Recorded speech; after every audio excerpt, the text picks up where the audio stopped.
मेरे लिए ज़्यादा ज़ोरदार मत बजाओ, मैं बैठ जाऊंगा जल्दी।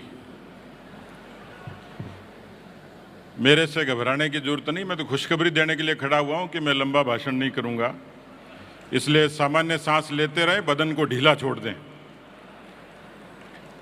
मैं आजकल हरियाणा हूं, इसलिए मेरा दिल और दिमाग हरियाणा में ही है। अध्यक्ष जी ने मुझे पुकार दिया तो मेरा धर्म है कि मैं कुछ बात कहूं। अभी मैं दिल्ली से हरियाणा जाना था, बस स्टैंड पर गया तो एक बस खड़ी थी, उस पर लिखा हुआ था दिल्ली से चंडीगढ़। दूसरी बस देखी तो उस पर सामने पत्रे पे लिखा हुआ था दिल्ली से हनुमानगढ़। उसको पूछा कि ये बस चंडीगढ़ जाएगी क्या? तो कंडक्टर ने मेरे को कहा, हरियाणा रोडवेज की बस थी, बोले तेरे को क्या लगता है? मैंने कहा जी मेरे को लगता तो कुछ नहीं, लेकिन पत्रे पे इस पे हनुमानगढ़ लिखा हुआ है। बोले पत्रा थोड़ी जाएगा, बस जाएगी, बैठ ले। तो मैं तो आजकल हरियाणा हूँ, हरियाणा से ही आया हूँ, लेकिन थोड़ी नोकिया की बैटरी चार्ज करो आप।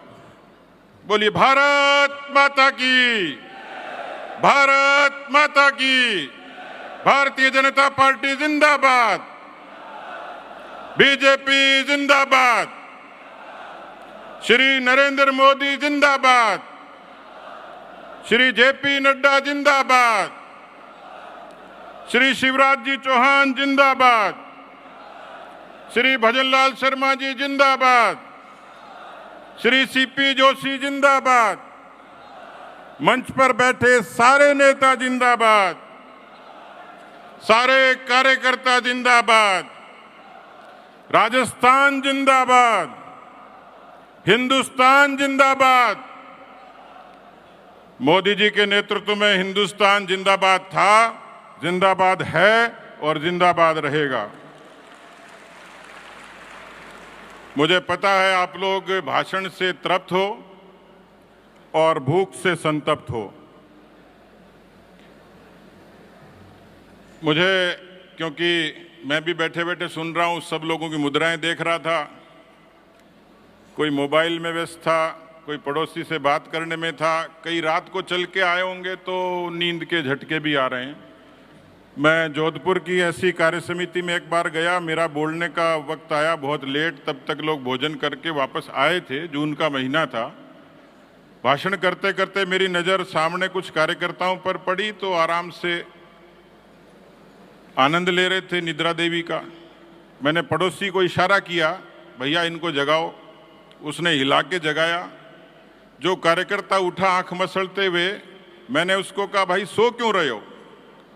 उन्होंने मुझे कहा क्यों भाई साहब, आपको क्या तकलीफ है?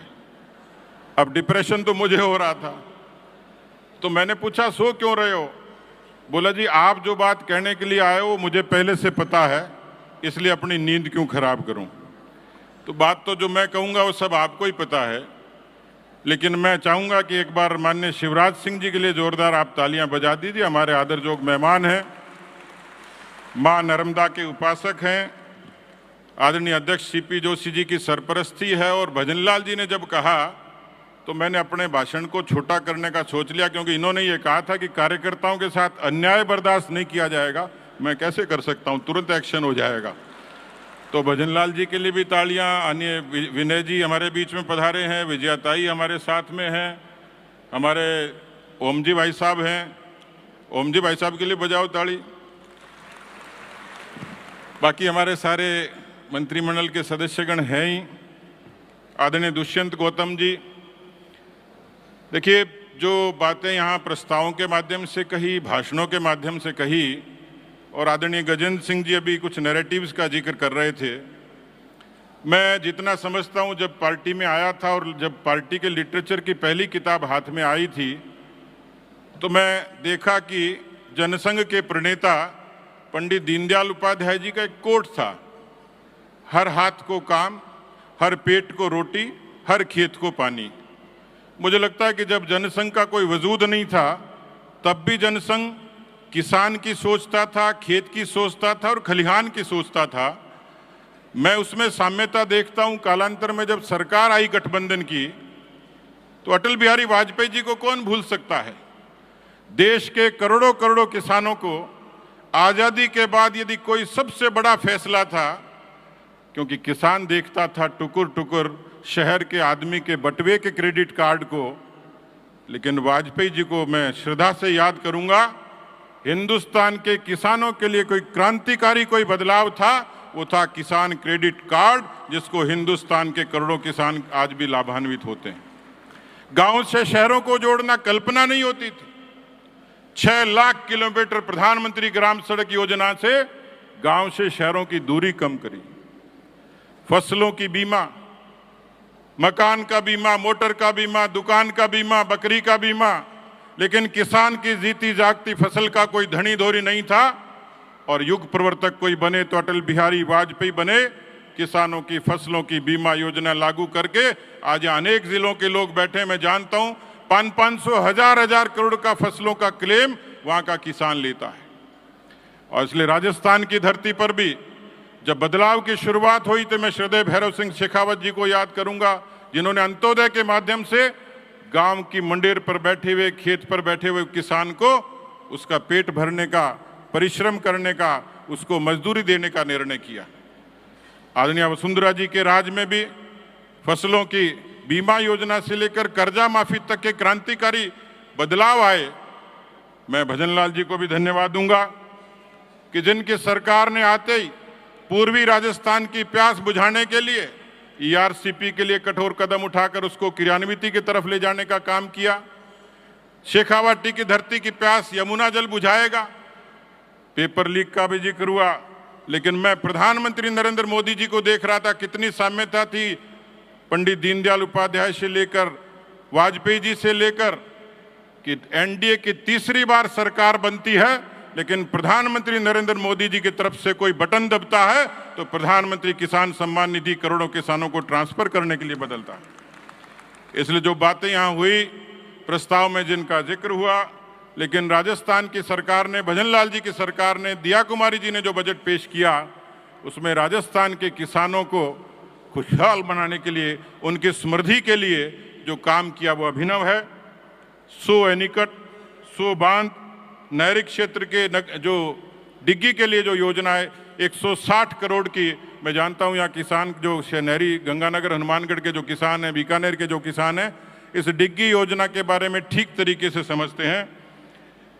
1,45,000 कृषि कनेक्शन जो लंबित हैं उनका पूरा करने का संकल्प उन्होंने दिखाया है 2027 तक। क्योंकि हमने देखा कि पिछली सरकार के दौरान कई बार सर्दी में उठकर किसान इसलिए मौत का शिकार हो जाता था कि उस भीषण सर्दी के बीच में रात को खेत की पाणत करने के लिए उठता था और अपने जीवन को खो देता था। लेकिन मैं भजनलाल जी की सरकार को धन्यवाद दूंगा जिन्होंने ये संकल्प दिया है कि 2027 तक किसानों को दिन में बिजली की सुविधा हर हालत में राजस्थान की सरकार दे देगी। राजस्थान के खेती के विकास के लिए 650 करोड़ रुपए मैं मानता हूं कि अभिनव शुरुआत है। कृषि यंत्रों के लिए 200 करोड़ की सौगात। लेकिन जो हम जिस बात के लिए विधानसभा में राठौड़ साहब और हम सब लोग लड़ते थे, उन किसान भाइयों के लिए अल्पकालीन ब्याज मुक्त ऋण, ये लगभग 23,000 करोड़ जो राजस्थान के 35 लाख किसानों को सीधा सीधा लाभ होगा, इस सरकार का अभिनव कदम है। मैं अभिनंदन करता हूं भजनलाल जी की सरकार का। भूमि सुधार के लिए 100 करोड़ और समय पर जो लोग ऋण चुकाएंगे उनको 2% अतिरिक्त सुविधा, 2% ब्याज के ऋण की। मैं समझता हूं कि बहुत कम समय में जिस तरीके से हिंदुस्तान की सरकार ने पिछले 10 वर्षों में, मैं पिछले दिनों हरियाणा था, किसानों के आंदोलन से प्रभावित था, वहाँ लोगों से चर्चा होती थी। एक तकरीर में मैंने एक बार पूछा, पत्रकार भी लोग बैठे थे, मैंने कहा ये कांग्रेस के भाई बैठे हैं, इनसे ये बताइए कि हिंदुस्तान में आज़ादी के बाद खेती का जो बजट हुआ, यूपीए की सरकार के समय अधिकतम कितना बजट खेती के लिए था? अलबत्ता तो उनको पता नहीं था। मैंने कहा मैं बताता हूं, ये बजट था 21,000 करोड़ और 10 वर्षों में मोदी सरकार का किसानों का बजट, खेती का बजट है 1,25,000 करोड़, जो ऐसा क्रांतिकारी बजट था जिसने भारत के किसान की सुविधा को देखा, उनकी सहूलियत को देखा और उनके समृद्धि के रास्ते प्रशस्त किए। मैं समझता हूं कि राजस्थान में खुशहाल राजस्थान जो 2047 में सपना हम सब देखते हैं, राजस्थान का किसान वो किसान है जो समस्याओं की छाती पर पैर रखकर संघर्ष करता है। जब उसका पसीना धरती पर गिरता है तो ये धरती अन्नपूर्णा बनती है, और उसी किसान का जाया जब सीमा पर लड़ता है तो इस भारत माँ की आन बान शान की रक्षा होती है। इस राजस्थान का किसान हिंदुस्तान की तरक्की में कदम से कदम मिलाकर काम करेगा, ऐसी मैं मंगल कामनाएं करता हूं। बहुत बहुत धन्यवाद। वीके न्यूज, राष्ट्र के नाम।